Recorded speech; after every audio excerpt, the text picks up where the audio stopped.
Hello and welcome to the Pixel Street Podcast. This is episode 61 for Friday, May 24th, 2019. My name is Joel Campos, and as always, I am joined with the man who is terrible at online dating and owes us a story right now, John Hansen. God damn it. Well, it's not a good story. Okay, so I've recently picked up like Tinder and some other online dating stuff lately, and within the last week, I've called things off with one girl. I called her a monster because she said she didn't like dogs. And then I recently just called off things with another girl because she says she doesn't like Pokemon. So I called her a nerd and unmatched her. Oh, man. It sounds like you're an expert at this. I'm really good at this. It's amazing that I've been single for like 4 years now, right? Have you ever seen the movie Hitch? Yeah, dude. If Will Smith wants to come out here and give me dating advice, I'd be down. Will for Smith. that. Many people don't know it. Will Smith is a big fan of our podcast. Yeah, he is the number one supporter of the Pixel Street Podcast. Yeah, the past topics we've had, they've all been from him. He's just asked us to give different aliases. So. Mm-hmm. Exactly. And also, we are joined by somebody who is not bad at dating because he is in a healthy relationship, Connor Kopp. Honestly, it kind of depends on your perspective on a healthy relationship. Okay, I thought that was going to completely different. I thought you were going to be like, well, you see, we broke up last week. We called off the engagement. Hey, 7 years together, so going strong at this point. I'm just glad I'm not calling people nerds on Tinder like John. Wait, hold on. But does she like Pokemon? Yes, absolutely. Well, she plays video games too, so I won the lottery. Case closed. She's a keeper. Case closed. As always, you can find us on Twitter at Pixel Street Pod, Facebook, Pixel Street Podcast. And we are live on iTunes, Stitcher, Google Podcasts, pretty much anywhere you can find a podcast except for Spotify on Friday mornings at 8 a.m. Search for us on the Facebook group. We post stuff there every once in a while. Sometimes John likes to post pictures of dogs. It hasn't happened yet, but he's thinking about it always. I'll do it. We enjoy having new people follow our content, and we hope to keep people around, so... With that said, we are going to do another giveaway once we hit 100 followers on Twitter. I think we're about halfway there. We're close. 100 followers? We are just under 50 right now. Yeah, so go ahead and follow us at Pixel Street Pod. It'll probably be, I don't know, another $20 game, whether it's Cuphead, the Messenger, who knows. Something like that we're going to give away there. We haven't really decided yet. Maybe we'll just say, hey, we'll buy you a gift card for $20 to your store of choice. That could work too, I guess. Yeah, for sure. But yeah, this week we are going to be discussing PS5 backwards compatibility. It's I guess it's kind of, what is it? It's like crossplay, I guess. PS5 with PS4. It's weird. Yeah, it's a bit of an add-on to a story we talked about a few weeks ago. Yeah. Yeah, I mean it's people on PS5 being able to play with people on PS4. It's just a weird... I don't think there's a term for it yet. It's not really cross-play? I don't know. It's kind of like cross-generational play. Yeah, cross-generation play. I mean, you already have it on Xbox One, the 360. Yeah, but they emulate... We can talk about this in a little bit. We are also going to be talking about how THQ Nordic has about 1 billion games in development. That's not an exaggeration. About how the Ouya is back and stronger than ever. Just kidding. They are That is closing. an exaggeration. And then that is right. Stick around for the topic of the show, in which I interview Austin Stark, who is the creator of SwitchFix, which is one of my new favorite accessories for my Nintendo Switch.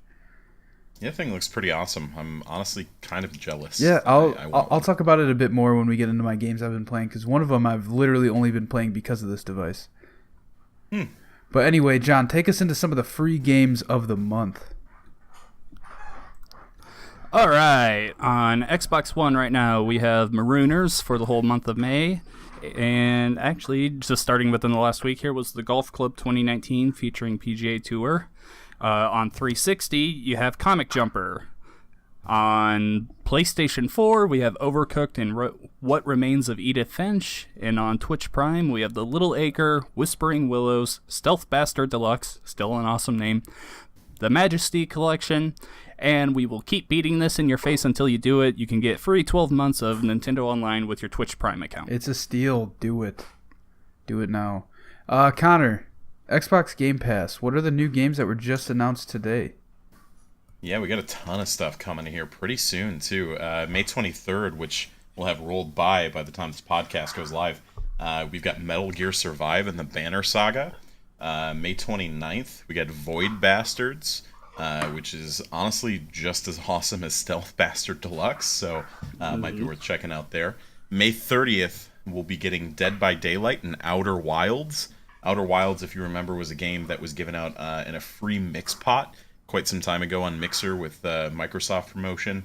It was like a pre-order. It's been at everybody's accounts for like ever, and it's finally releasing. It was actually E3. E3 then. And then June 6th, so just before E3, speaking of, you'll be getting Full Metal Furies, The Banner Saga 2, and one of my personal favorite games of all time. If you have not played this, please check it out. Super Hot. It's a mess of fun. Yeah, I never played Super Hot, but I want to play it on my PSVR, if anything. Super. It's great. I played a whole playthrough on PC before it even had a VR option, and I loved every second of it. I've seen some playthroughs in VR, and I just cannot recommend that game enough. It just does some really cool new stuff, and just check the damn game out. How long of a game is that? Yeah, I played it on my Xbox. It's really good. I definitely think that if you play it on your VR, you will enjoy it. That is one of the few games that I would buy a VR for.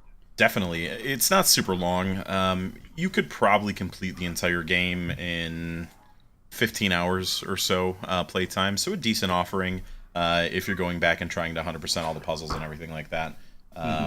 It's got some good play. Cool. It also has some extra modes that you can do that really extend the experience as well. Yes.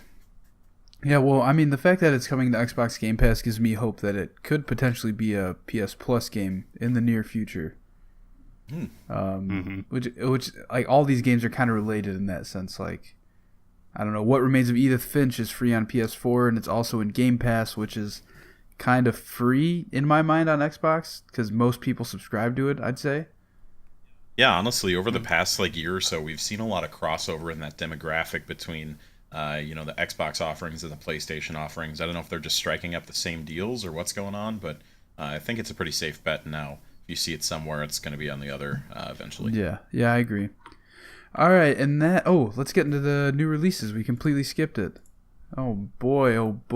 One thing I do want to say, there was a game that came out today. I think we talked about it a few weeks ago. Well, it was supposed to come out today called Splitgate. It was supposed to come out today, the May 22nd, and literally 2 hours before it came out, they delayed it until Friday. And so I was over in their Discord because I hang out on their Discord sometimes to just see what people are saying about the game. And it was so toxic. Oh my god. Oh, I bet. It was bad because it's a small development team, and people were just pinging all the devs, like bitching at them.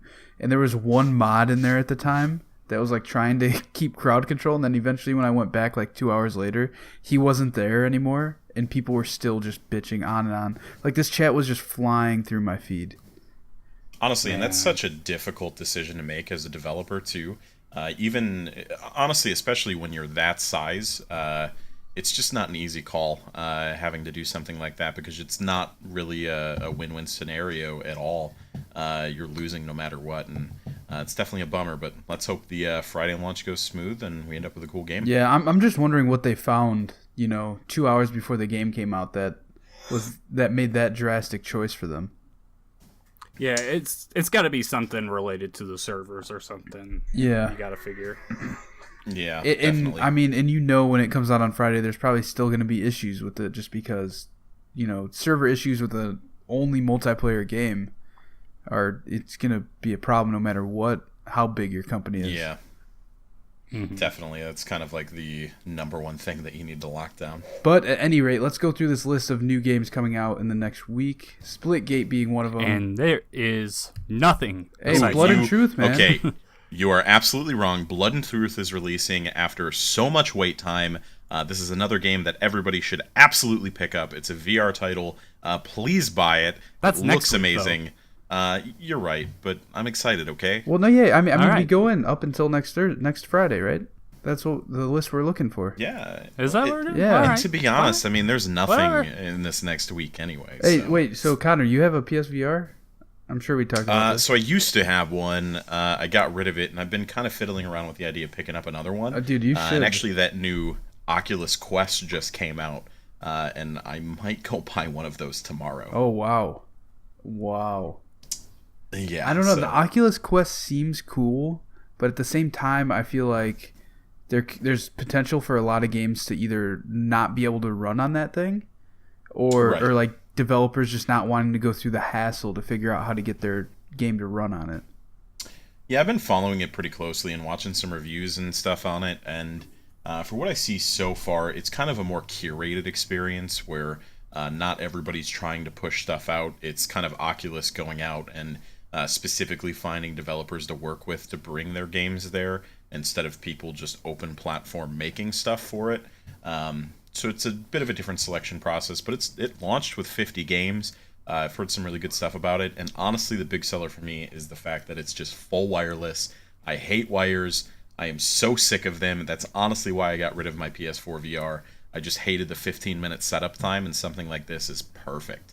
So I'll give you some updated thoughts if we happen to pull the trigger. Yeah, I mean, and it's $300, right, for the cheaper of the two. No, actually, there's two SKUs. There is a 64 gigabyte version, which is everything is literally the same between the packages except for the memory size that you get. The 64 gig version is 400, and the 128 gigabyte version is 500. Oh man, that's even steeper than I thought. Yeah, it's up there, but I've heard that the system is relatively powerful for what it is. I mean, it plays games like Beat Saber. It launched with that as a launch title, and it's got some exclusive Star Wars experiences too. So we'll see how that goes.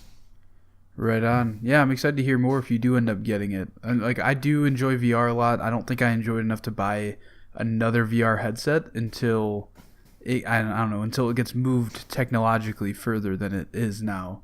Because while the Quest, yeah, it's a big leap in terms of having everything wireless, I just don't think that's a big enough leap for me to warrant spending another, $400 or $500.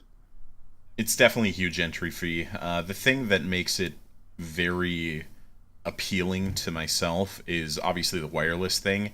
But when you start talking about high-end VR as it stands right now in the market, you're talking about $800, $900, $1,000 to pick up a set like this, which is pretty bonkers and makes that 400 sound a little bit sweeter, even though there's a little bit of a trade-off. All right, and guys, I think we looked over a major release coming out next Tuesday, May 28th. It is a game for the Nintendo Switch called Little Friends, Dogs and Cats. Let me read this description for you. It's like Nintendogs. It's time to meet your new little friends. These adorable puppies and kittens can't wait to meet you in the first pet training game for Nintendo Switch. Play with up to 3 pets at once and own up to 12. What the fuck? You can only own 12 of these pets? I mean, there's only hold on. I gotta pull it back up again. The only way that's acceptable is if there's only 12 different pets in the game. There's 9. Oh, So you can just own multiple of the same one? Yeah, Okay. that's fine. I mean, it's just Nintendogs on the Switch, right? Yeah, I mean, it just seems like somebody beat them to it. This is Yeah. a $50 game. I mean, it's a Switch game. If it was coming out on something else, I bet it would have been like 40. Oh, man. Yeah, imagine if they do come out with a Nintendogs, though. It'll blow up, man. that's the thing is I feel like at there's some point. definitely a market for something like this, just yeah. kind of flying under the radar. There's a lot of people who'd be interested in this.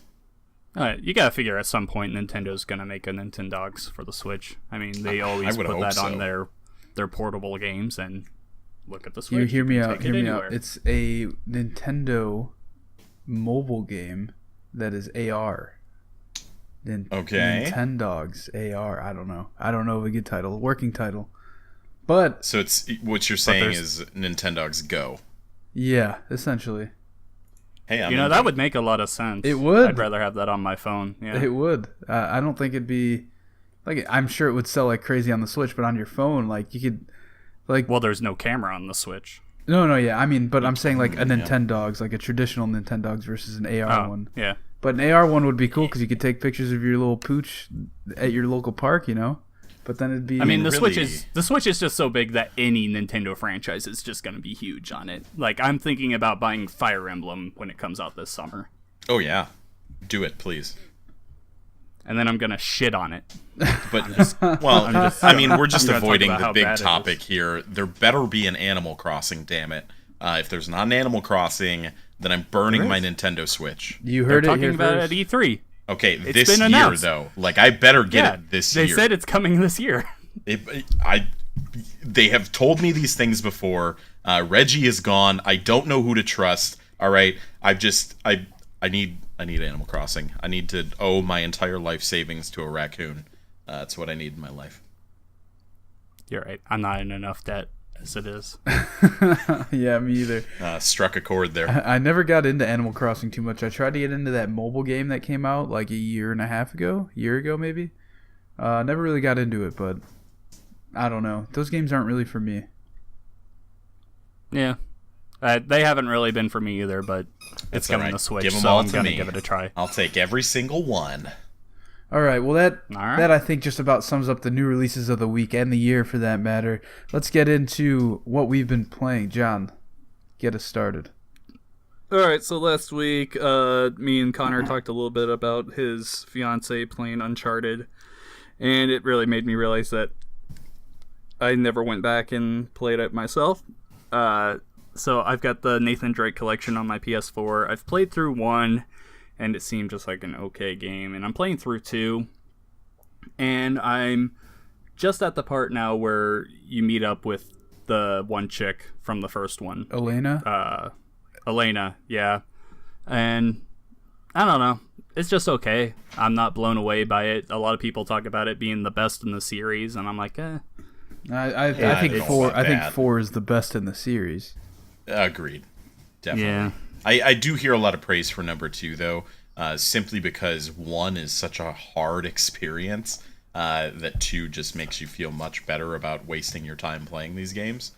Yeah, I guess. I did hit one pretty funny glitch in it, though. I was in this alleyway, and I got hit by a grenade, and it blew me through the wall, and Nathan grabbed hold of the side of the street like it was a ledge, and I was just like hanging outside of the map, just on the ledge of the street, like, and I could only like go left and right. I couldn't like drop down or anything. I was just stuck out of bounds.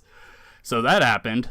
But I mean, otherwise, gameplay wise, it's just pretty much more of the first Uncharted. Really, it's not really anything amazing, I would say.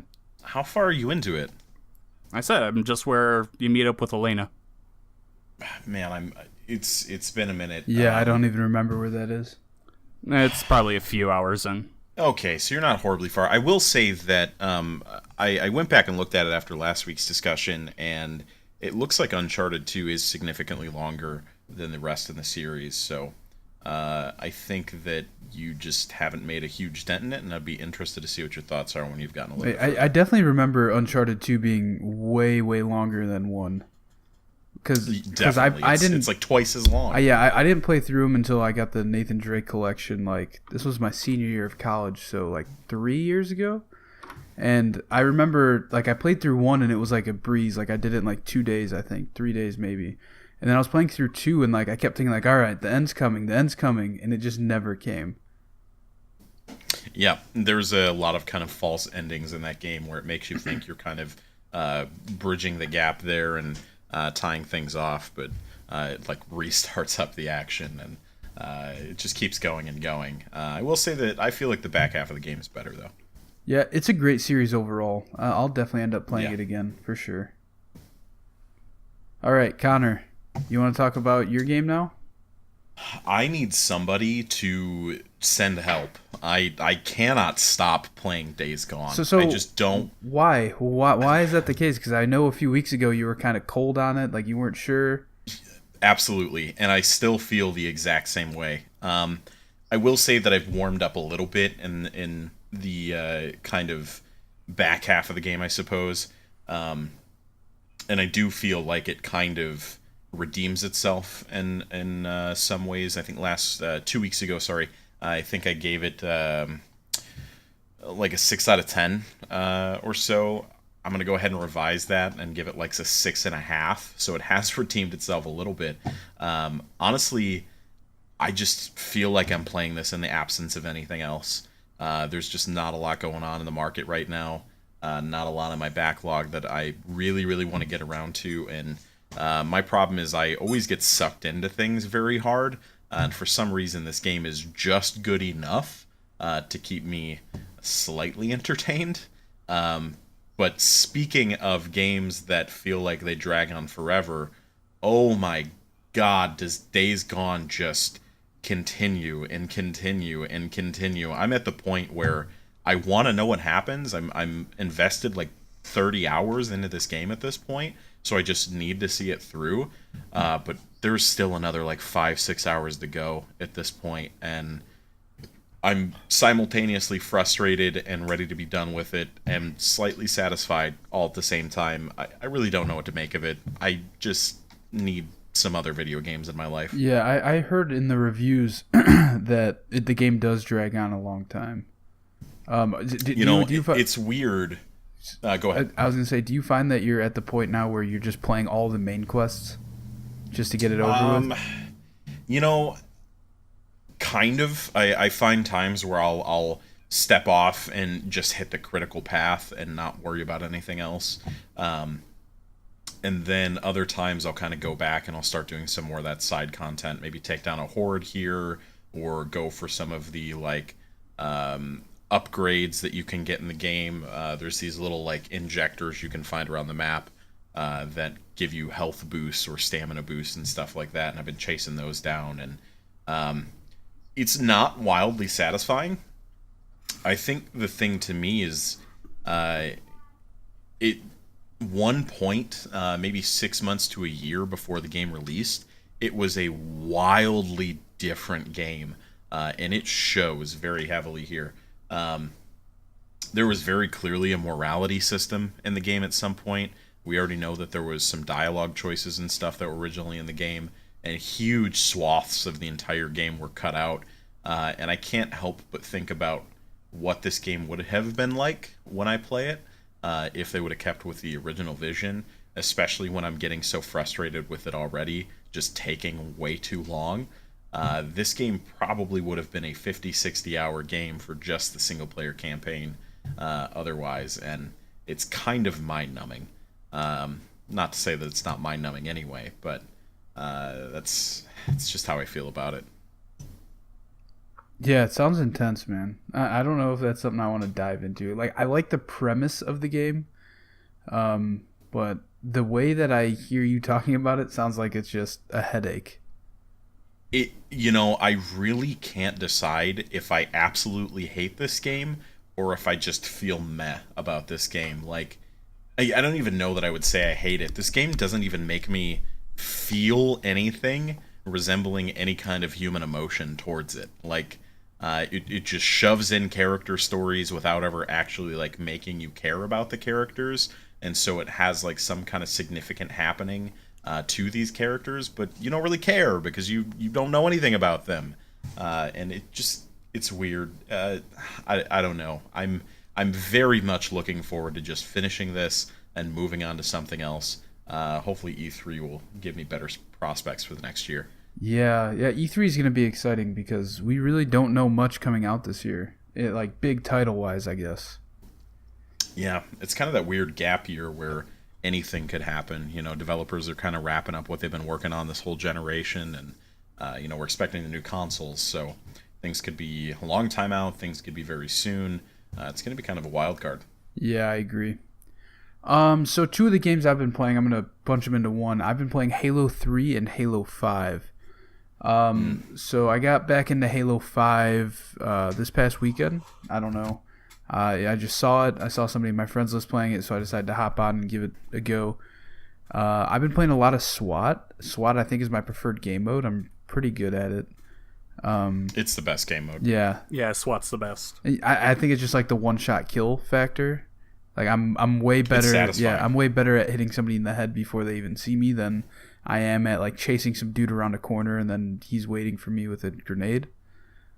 But yeah, it adds a certain level of skill to it. It's real good. so I played my placement matches ranked in SWAT, and then I last night just started playing Team Slayer, and it's just fun. They have some mixer tournament thing going on with kills. I don't know. I just saw a lot of streamers playing it, so I decided to try Slayer out. I mean, it's still fun. It's just a lot more difficult to carry a team if you're playing by yourself in that mode. Whereas in SWAT, I feel like I can carry a team solo, just because I feel way better at that game mode than at Slayer. So yeah, I've been playing a lot of Halo 5 multiplayer. I haven't not been playing. Is Warzone the other game mode? You know, I never got into Warzone, so I couldn't even tell you. Yeah, I have not been playing that at all. Yeah, I've never really been into it too much. I would just play it. That was the game mode me and my buddies would play like when we don't really want to play. You know, we just want to shoot the shit. But yeah, other than that, I was playing Halo 3. I played in a tournament at the Microsoft store here in Chicago on Sunday. We did terribly. I did win a $10 Xbox gift card though, so I'm cool with that. We came out with something. But yeah, like the teams that like we came in 4th place, and this is Halo 3 doubles, and the teams that came in 1st, 2nd, and 3rd were insanely good, like really, really good. And my buddy who I was playing with, he's like, yeah, those two teams, they come in 1st and 2nd every time. Like every single time they're 1st and 2nd. And then the team that was in 3rd, they had never been there before. This was their first time, but they were really good and they ended up winning the whole thing. So, I mean, those Microsoft Store tournaments are cool. They're free to enter. You just got to sign up online. And then I think 1st place gets a full year of Xbox Game Pass. 2nd place gets 6 months, and then 3rd place gets 3 months. And then they do raffles for everybody that showed up. So I ended up winning a $10 gift card in a raffle, and then somebody actually won a controller in a raffle. So that's cool. Yeah, and I know that in the past he said that they've raffled off like Xbox One X's and stuff. So it's cool. I know he said that they're doing a bunch of tournaments June 9th at Microsoft stores around the country. So definitely check it out if you have one anywhere near you. Nope. I think the closest one to me is like an hour away. I live in Iowa. What does that mean, John? Yeah, so basically that means the closest one to me is in Chicago. Is it really? I don't believe that. I'll check here real quick, but I'm sure you have one in Iowa. There's probably one in Iowa City, dude. Des Moines. Oh, I doubt it. There's one in Des Moines. All right. Okay, where I'm at in Iowa, Chicago's actually closer. I don't believe that. Mm-hmm. At any rate, check out your Microsoft Store tournaments if you're looking to play in a tournament and maybe win some free stuff. John, we're bringing back an old segment called John's Overwatch Minute. You have 1 minute. We talked about it last week for more than a minute. Fuck you. Which is honestly more than it deserves. Yeah. But last week we were talking about the toxicity of the game and how terrible the community is. This week I just want to talk about the anniversary event. So anniversary event started yesterday. With this update, they brought in the workshop, which is everyone pretty much being able to create new game modes and just do some really awesome stuff in the community.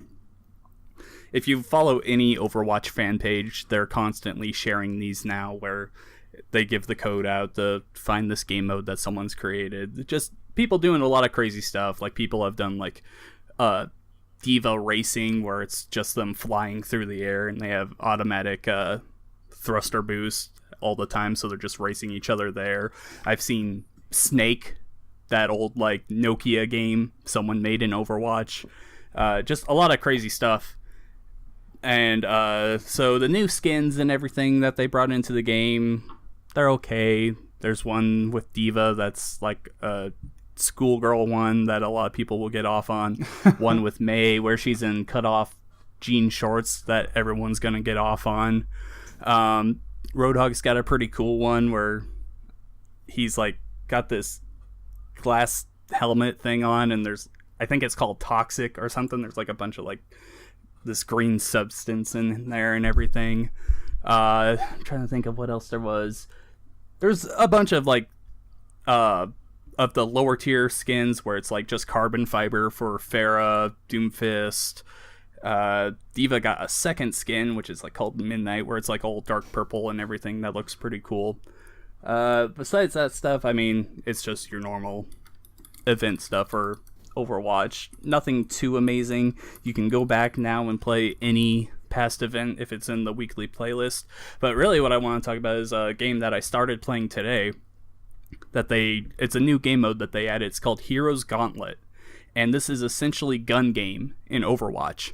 So it's free for all. You start out as McCree. When you get a kill, you become Soldier. Then you become Ashe. Then you become Pharah. And it just like keeps going and going. And I had so much fun playing this. I only got about 3 games in before I had to go umpire a coach pitch game earlier. But man, I was having so much fun. I won 2 out of the 3. It's just really fun. If you're better at a good variety of heroes, you're going to have more success here, obviously. And you know how gun game on like Call of Duty in the past, you would have to get like a knife kill or get the ballistic knife kill. So this time, the final kill, you become Torbjorn, but you don't get your turret or your gun. You have to get a kill with the hammer. Oh god, that's really finish clever. it. And it just works, and it's just so much fun. And I love the way they have all the heroes set up, because it's like, okay, if you're falling behind, here's a counter that this guy's going to be better up against. So like if you're still on McCree or Soldier, you'll have a chance to take out the Pharah. Further down the line, they become more like tanky heroes. There's like Reinhardt and Roadhog, but before there they have like a Reaper, so he can take them down pretty easily and get some ground cut up. There's like Mercy and Lucio near the end as well. It's just a really fun game mode that I really enjoyed. And if you're kind of just like burnt out on Overwatch competitive like I am, and you still want to play Overwatch because you like the game, I definitely recommend giving it a try, because like I said, it's a lot of fun. It sounds really cool. I definitely want to check it out. Oh yeah. Yeah, because I played Overwatch competitively a few weeks ago. I don't know if we ever talked about this, but I got my rank and it was like really bad. I think it was like silver or something. And I was like, man, oof. I never really got my rank up that high. I think the highest I got it was like in the 2600s. Mm-hmm. So I mean, like, but I know that silver is low for me. It's just hard to get a high rank when you don't have people to play with. Yeah, no, I feel you. I had a thing that I saw something today that really like. So the highest I've been is in Masters. I want to say my very highest score was like 3750. And when I was playing with Connor in our group and everything, I was routinely in the high diamond range, lower Masters range. But ever since they stopped playing and I just started solo queuing, of course, every game is pretty much a flip of the coin if you're going to win or not, if you're going to get good teammates, if the other team's going to be better than you, all that kind of stuff. And I've dropped down to... every season I'm like lower diamond right now, but high plat also. And I just feel like so bad to myself right now. I'll be just sitting there, I'm like, man, I'm like 2800 right now. I remember back when I was like consistently near Masters and diamond and everything, and then I saw something that's like, yeah, most people are in like gold or something, and I'm like, oh wait, that's right. So I'm still above average, but not where I think I should be. Yeah, I mean, that's one thing I would like to do is get higher rank in that. But I don't think that'll ever happen just because nobody I know plays it anymore. And every time I've tried to do, you know how you can squat up before queuing up in the lobby? Yeah. I tried doing that like twice, and one time I joined a lobby and this dude was just like yelling at some kid for like having a shitty like record, like because he was looking at his profile. And I was like, dude, you're toxic as shit. And I just left. And like right when I was leaving, I heard him about to start yelling something. I was like, no, that dude doesn't get the satisfaction of clapping back at me. Yeah, no, that's also one of the things with the LFG in there. It's just I said it a lot last week, so we won't go on here. But the community for Overwatch is absolutely horrible. Yeah. Yes, it is. All right, and my last game I'm going to talk about, because Connor has only been playing Days Gone. Is I'm stuck. Number one Days Gone fan. That's me. They call me Days Gone Connor. So yeah, my last game is Splatoon 2. Like I said earlier, this ties into the SwitchFix. I would not be playing this right now if it weren't for that device, because as you know, like the Joy-Con, for me at least, it's pretty uncomfortable to use the Joy-Con in handheld mode, especially when I'm laying in bed. And Splatoon 2 has now become a game that I play pretty much every night in bed with the SwitchFix and the Pro Controller. It's just so nice to be able to play with the Pro Controller and be able to play portably. You know what I mean? So yeah, I love that device so much, and you're going to hear me talk about it when I talk to Austin in the interview at the end of the show here, because that is going to be this week's topic of the show. But I'm enjoying Splatoon 2 a lot. I find myself to be pretty bad at it, because I think that a lot of people have been playing it since it came out. Oh yeah. So yeah, I jump on there every now and then still, and it's definitely filled with some really good people. But Absolutely. yeah, I'm with you on that. It's just a really fun game, and I never played the first Splatoon because no one owned a Wii U, and Splatoon 2 is great. It's just a great mindless game to play. Like, the objective is so simple. Like, you don't have to focus on killing people on the other team. All you're focusing on is covering the walls and floor in paint. It's just it's a great game. I've really been enjoying playing it when bedtime comes. All right, that wraps up with the games we've been playing since the last episode. Let's get into some of the news. John, Connor, either of you want to take this one? I will. Go for it, John. Actually, Connor, you go for it. I'll take THQ. Alrighty. So, this is a bit of a small amendment to some of the stuff we've been talking about for the past couple weeks. So, nothing too significant here, but just kind of indicative that we're heading in the right direction, and I think we're going to see some really cool, interesting stuff happen with the gaming landscape for the next couple of years or so. Just a quick story saying that PS5 players can play with PS4 players using backwards compatibility. So it's something that Sony confirmed. It's going to work very similarly to the way that Xbox is currently doing it with their Xbox One to 360 backwards compatible program. Honestly, the thing that strikes me about the story is that we're now in a day and age where you read a headline like this, and it's like, well, duh, that's kind of how I expected it to work. But, thinking back 3 or 4 years ago, something like this would be mind-blowing. So it's cool to see us kind of keep chugging along in that same direction. Sony's been making some really, really good choices lately with how they're kind of presenting themselves as a brand, and how they're working towards what they're calling the seamless next-gen transition for the next year or so. And this is just kind of another great step in that direction. It also kind of paints a picture of just how much of an impact Xbox has had over the past couple of years. I mean, you think back to the beginning of this generation, and they really, really struggled to kind of keep up or even enter the space the same way that Sony did with the PS4.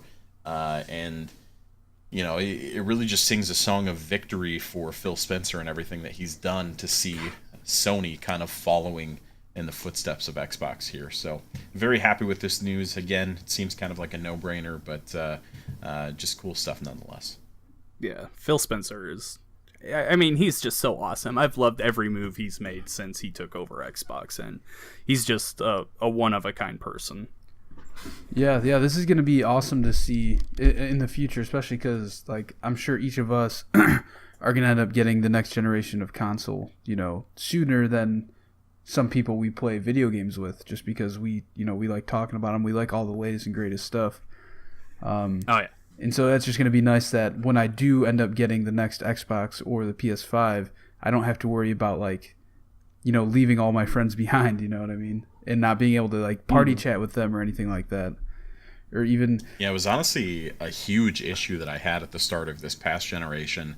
I was a very early adopter for the Xbox One, and they obviously lagged behind quite heavily in sales, and because of that, not many of my friends at the time had adopted the console. So I had an Xbox One, but I also had a 360, and even though I had the new gen, I majority played my 360, just because that's where all my friends were, that's where everybody was playing already, and I didn't want to lose out on that experience. And honestly, my Xbox One went untouched for months until a few people started picking those up, and I could get people over. So it's also not just that; it was also the games that were available at the time, on both sides. Yeah. The Xbox One and the PS4. I mean, they had some good games, but nothing like mind-blowing or anything. Nothing that really made the jump something you had to play every day. I would say it'd probably be about a good 9-10 months before I started playing my Xbox One regularly. But yeah, I got mine day one and everything.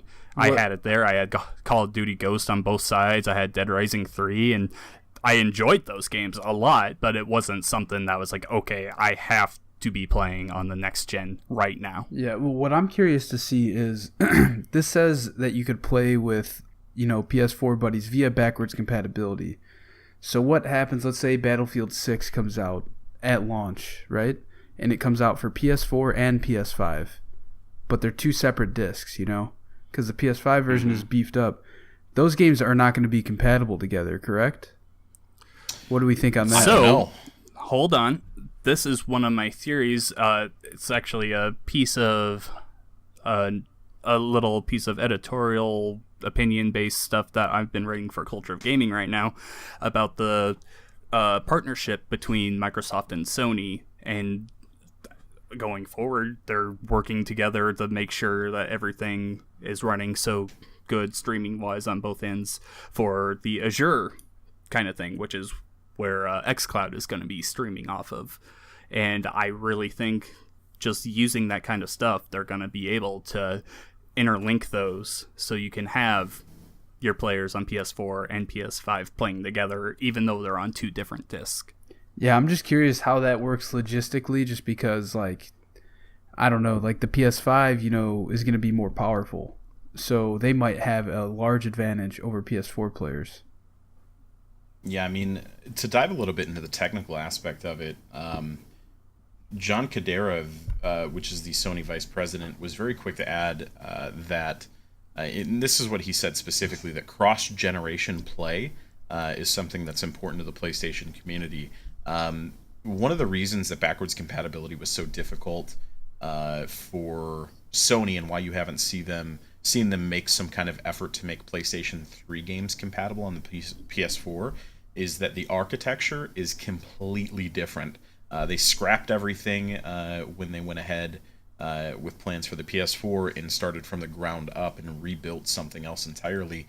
Whereas Xbox, they kind of built on a similar platform that they had already established with the Xbox 360, and that it's kind of a Windows subset program.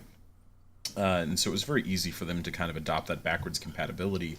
But it's been very difficult for Sony to do so simply because of the way that they implemented their design on their consoles.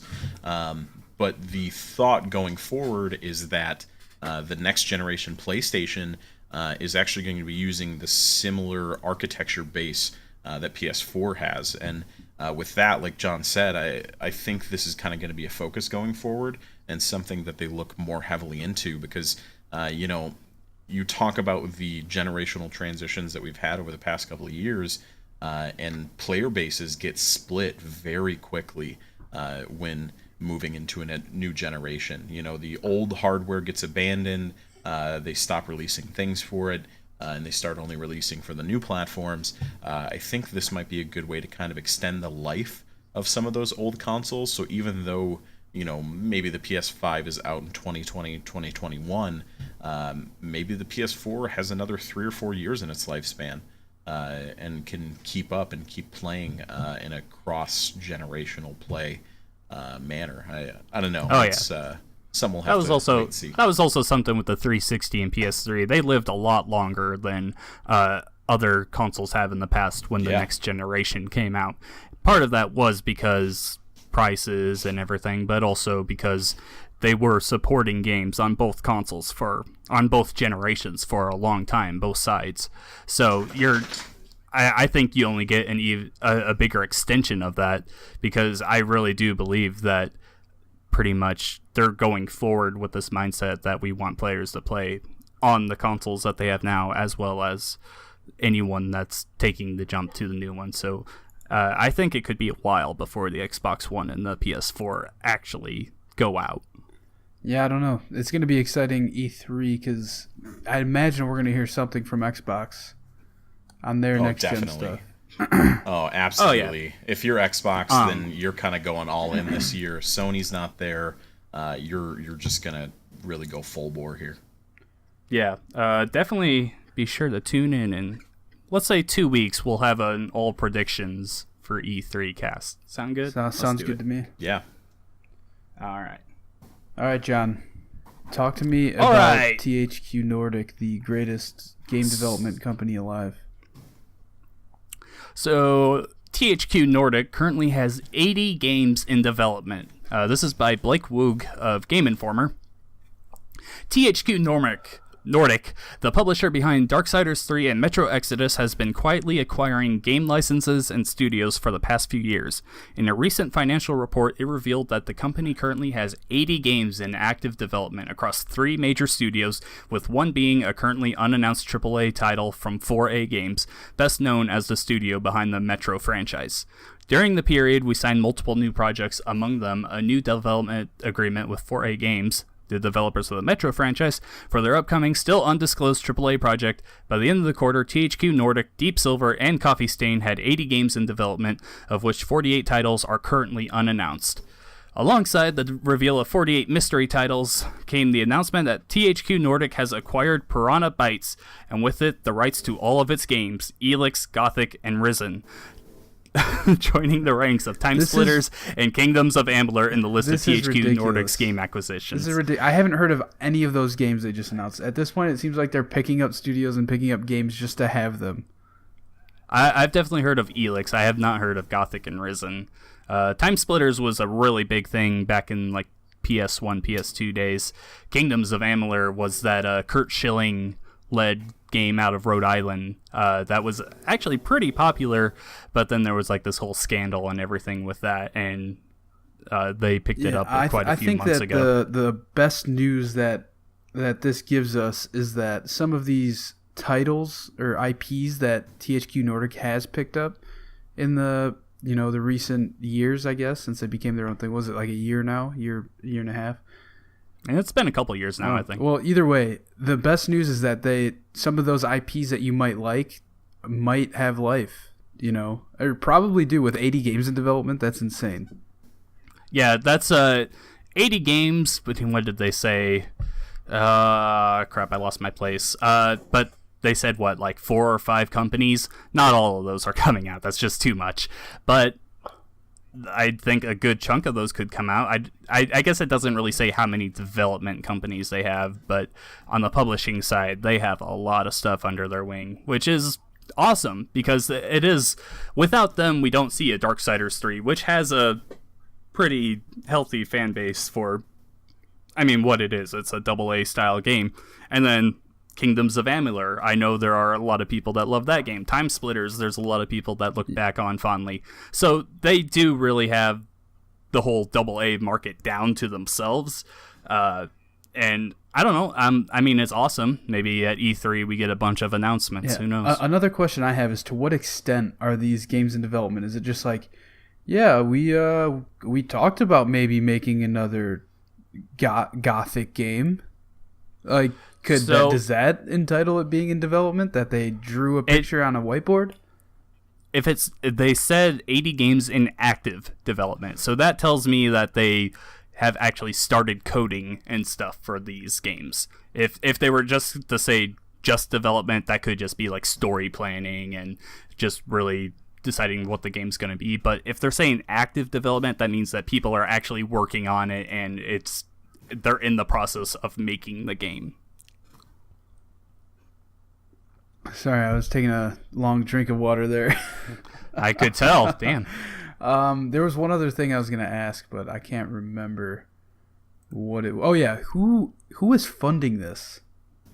It's THQ Nordic. Where are they getting all this money? I don't know. That's what I'm saying. They had enough money to essentially buy THQ back in the day and bring them out of bankruptcy. So who knows? Like, is there just one rich dude who loves all these weird, obscure AA games?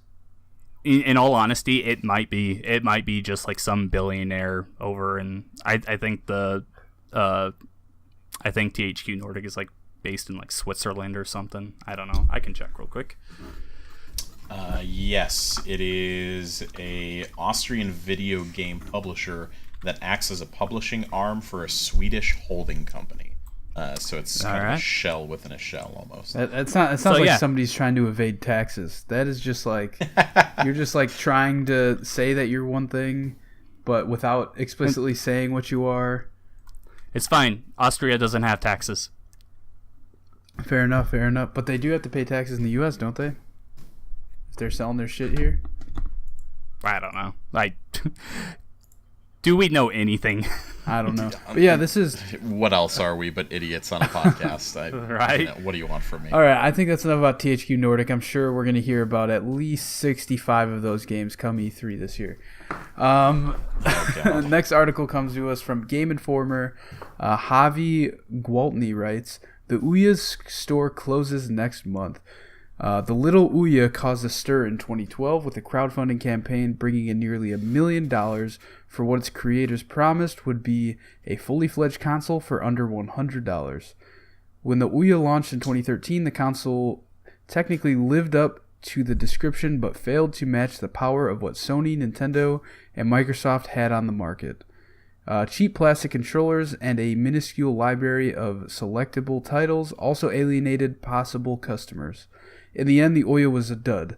By July 2015, manufacturing for the console had been discontinued, and now it appears that it's finally being laid to rest for good. Razer, which owns Ouya now, has announced that the digital storefront where players can buy games is going away on June 25th, 2019. Given that the Ouya has no disk drive, this is the only portal to purchasing content for the device. Basically, if you're someone who owns an Ouya and wants to buy something for it, you've got until June 25th. After that, what's on your console is likely all it will have forever. You know, I was in absolute shock when I saw this story. To be entirely honest, that the Ouya store even existed still. I was honestly under the impression that this died a long time ago. Forgotten about it. They actually stopped development on it like 4 years ago, I think.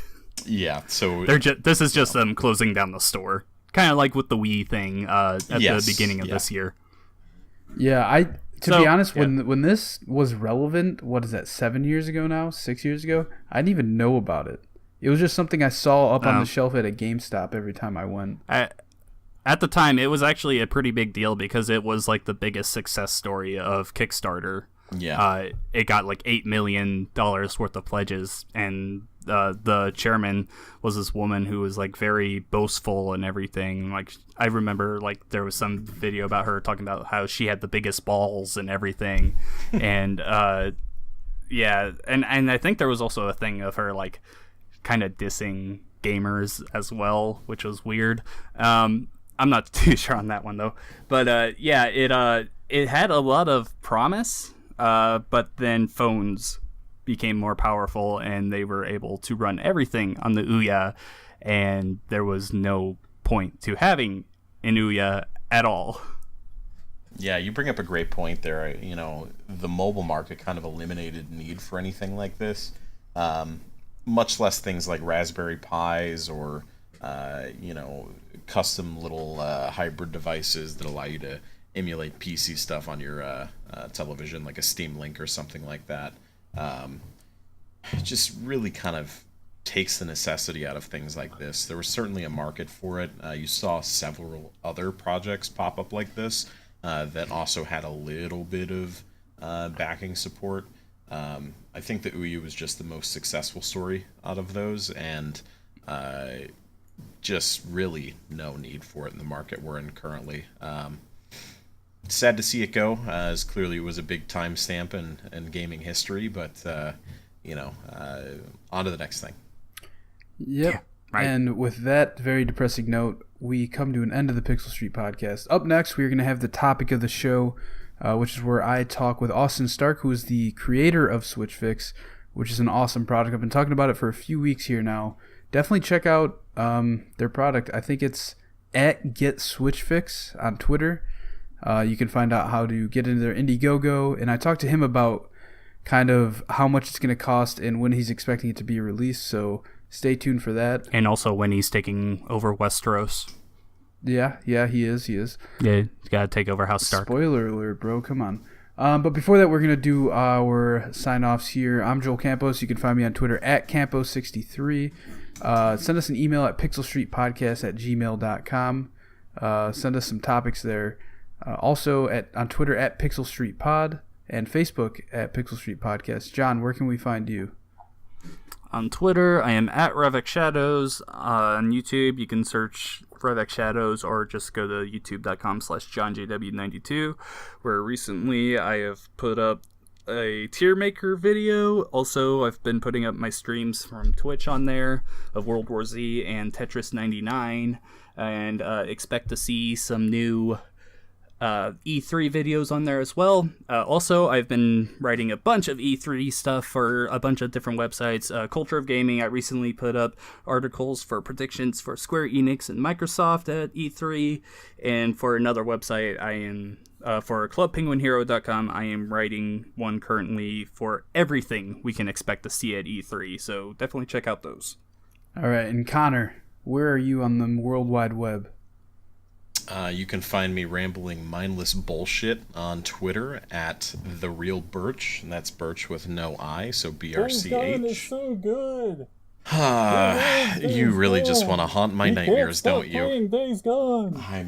He's going to buy a motorcycle. You can also find me on Mixer because of Days at Gone. BRCH. No I. I refuse to listen to anybody here. He's gonna make his own motorcycle. My own Yeah, sure. That's the thing I'm doing. Why not? Yeah, gonna make it like that crappy one. We're gonna build one out of Legos.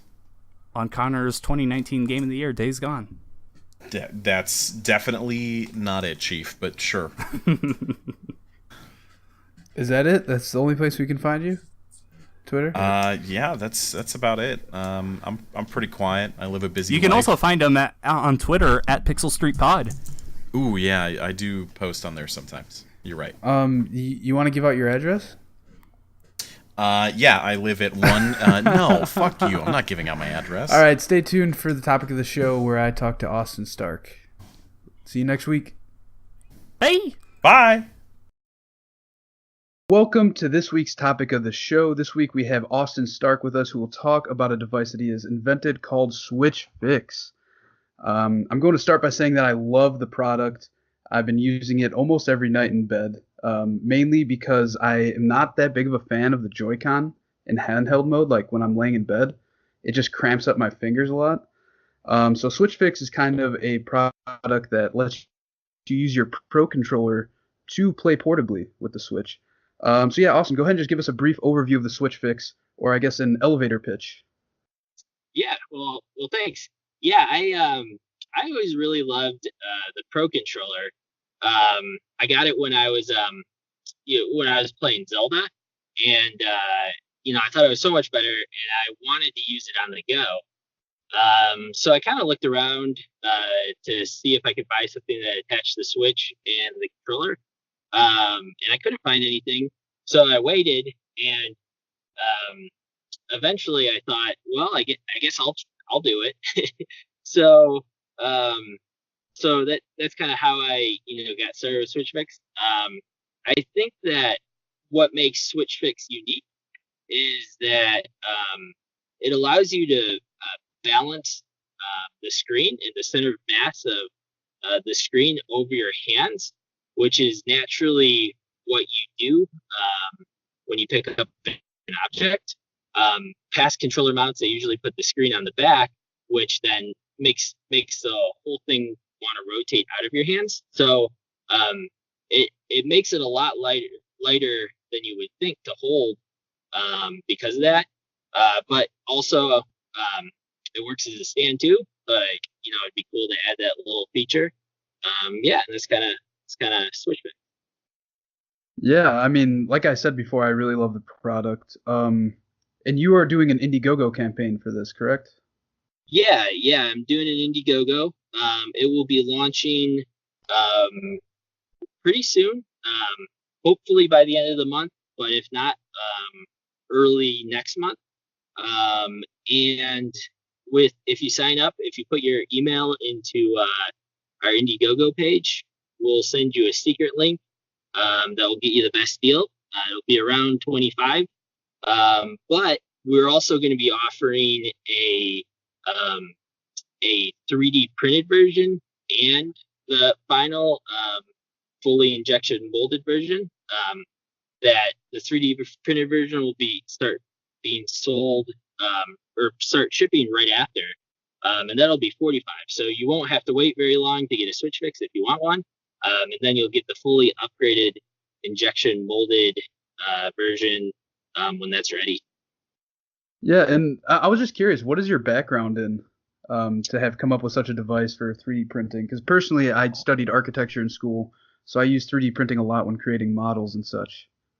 Oh, cool. Yeah. So, well, my undergrad was in mechanical engineering, but you learn a lot of math and science, but you don't really learn how to create things as much that people really want.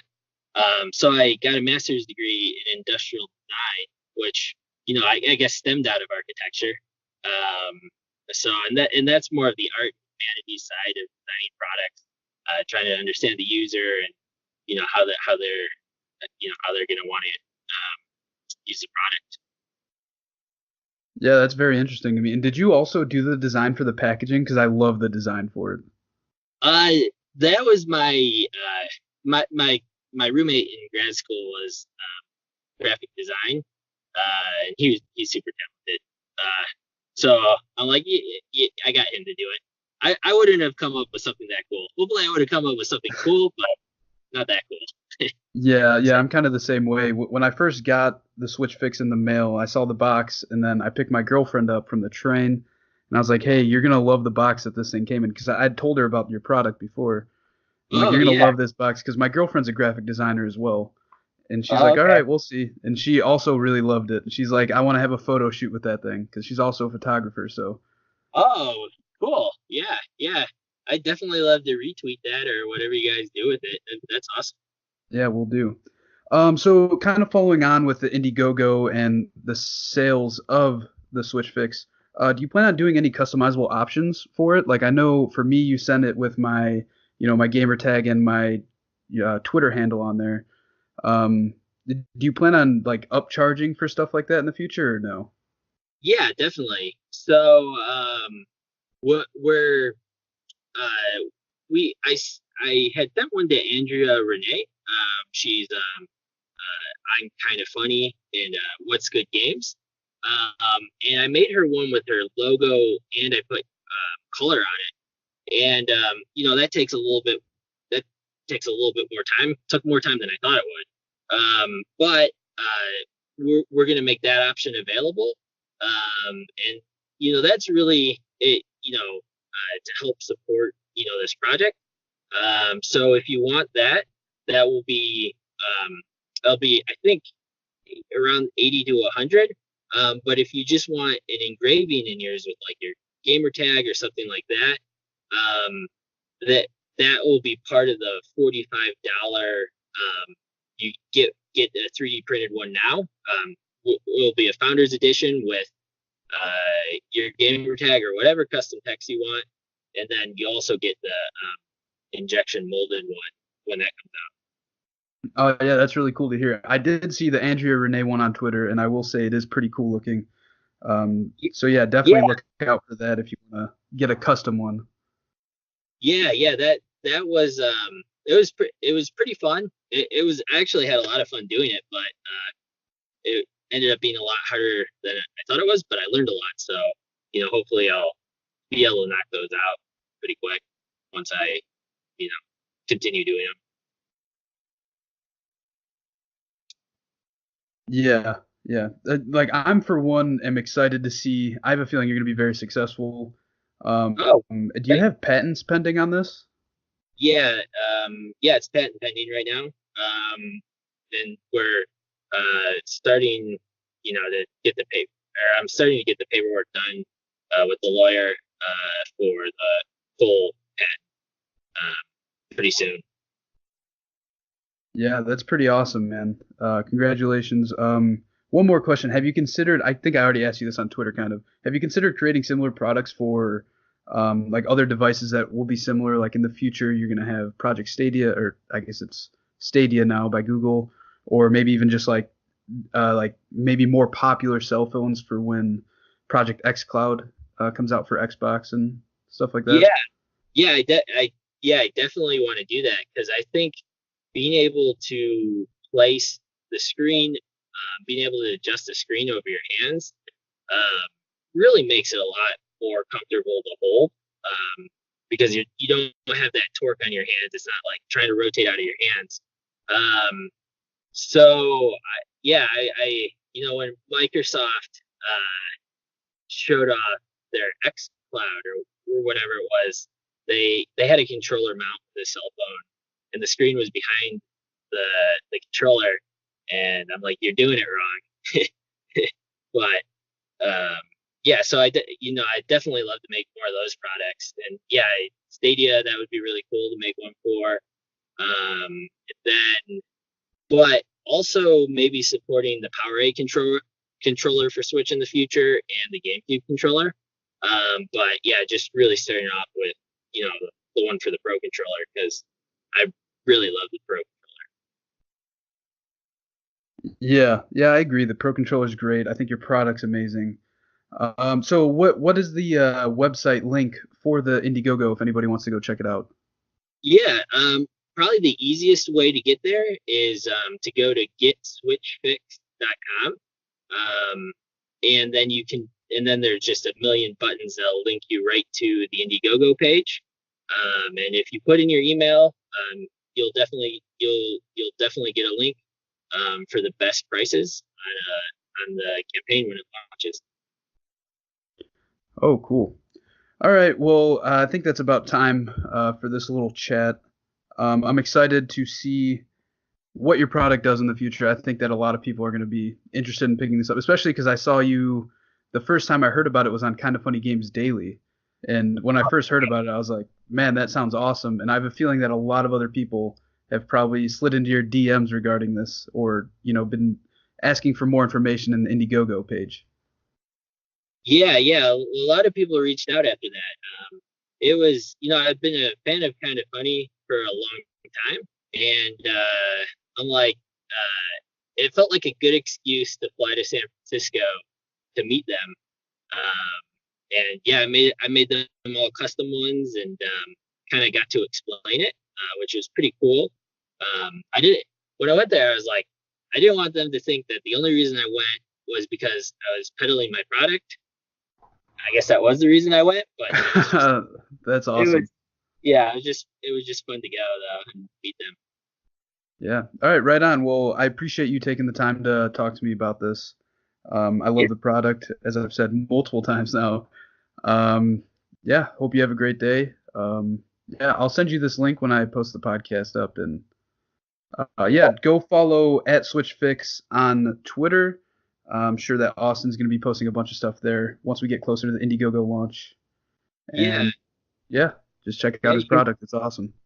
It's at Get SwitchFix, and then we're also on Instagram and Facebook too.